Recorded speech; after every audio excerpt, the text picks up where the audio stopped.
So ayan guys, unboxing tayo. Bali ito yung in-order natin sa Lazada na AK Tactical Boots. So ito, makikita nyo dito.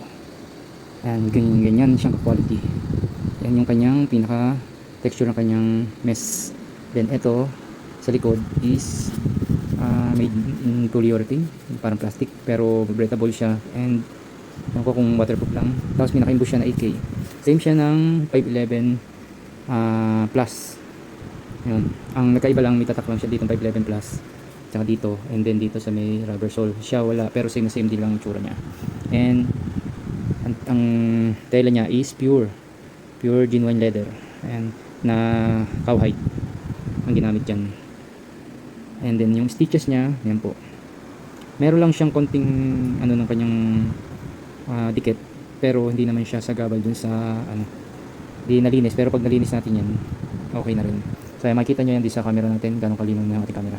Then naka zipper, and yun ang kagandahan dito, zipper niya is YKK, same din ng 511 plus. So ayan, tapos may velcro siya na strap, and ito yung kanyang logo. Bali sa price niya is murang mura po siya, ayan, compare mo din sa 511 plus, pero same ang quality. Ayan, ito po yung loob niya. Size 9 po ito, tingnan ko natin. Ayan, Spider 8.1 Desert HP. Ayan po yung ano niya. Then ayan yung kanyang loob, nakikita nyo. Ayan natin yung AK Tactical. Tapos breathable siya, kanyang tela sa loob, yes. Tapos may pull na strap siya dito sa likod, and then sa front ng kanyang dila. Ayan. And then ito yung quality ng leather niya. Ang gaganda sa kanya, ang bilis niya isuot, kasi kahit ipitan mo na yung pitan mo siya is madali siya isuot, kasi nga meron siyang side na zipper. And nagustuhan ko siya kasi maganda talaga siya. Then ito sa ilalim is yung AK na logo.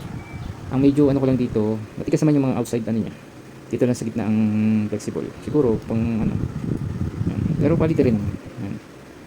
Tapos ito, tigas din. 1 to 10, talagang panalo yung ating na-order na to. Yan, yung likod niya, yung design niya, kita nyo naman. And ito pag siya nakasuot, tapos meron siyang hingahan. Yung itim niya is makintab, and ito lang pinin natin kasi gusto ko yung pagka brown niya. Ganda niyang gamitin pang hiking, then pang ride. So ayan o, sana yung kaganda. So ayun lang yung ating review dito sa ating AK Tactical. Ayan, kadating lang, kaya ngayon lang natin siya na-review. And sober quality, I love it. Brown color, meron pong green at saka black. Kita nyo naman yung quality nya. Kaya maganda siya sa paa. Di pa natin subukan kung tatagal, pero let's see. Pero kita ko naman sa tahi niya, tsaka dun sa quality ng telang naman ginamit na materials, mukha naman siyang tatagal. Ganda.